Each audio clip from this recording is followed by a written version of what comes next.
Okay, here we are for another Fridge Physics. What is that?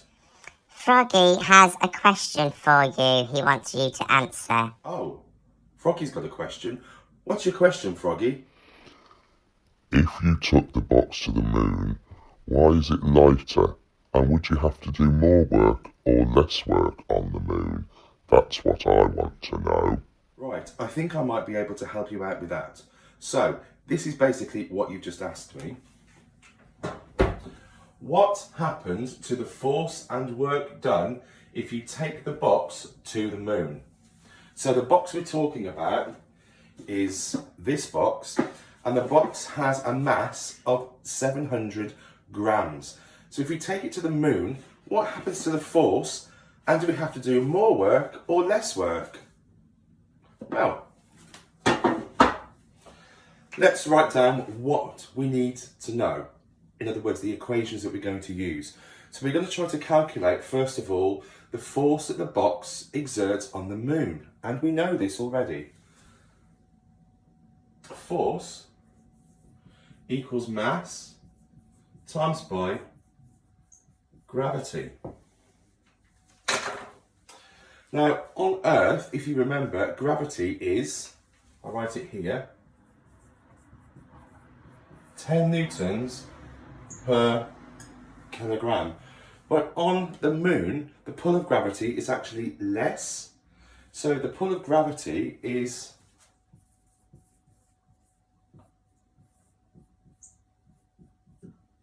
only 1.6 newtons per kilogram. So if I want to calculate the force of the box on the moon, I need to times the mass, and the mass is 700 grams. But I need to change that. I need to change the units, Millie, yeah? Change the unit. I'll change the units.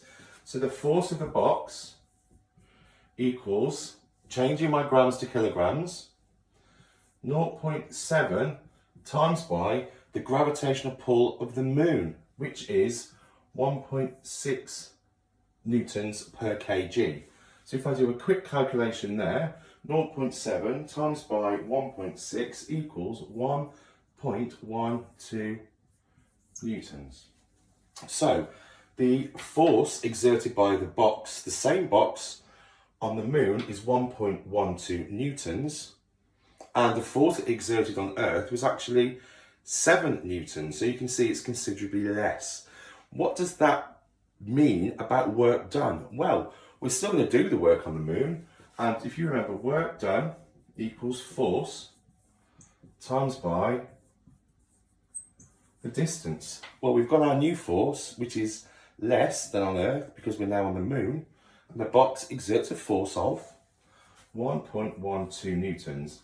Now the distance, if you remember from my last video, we lifted the box from here up to here, and that was 1.2 meters.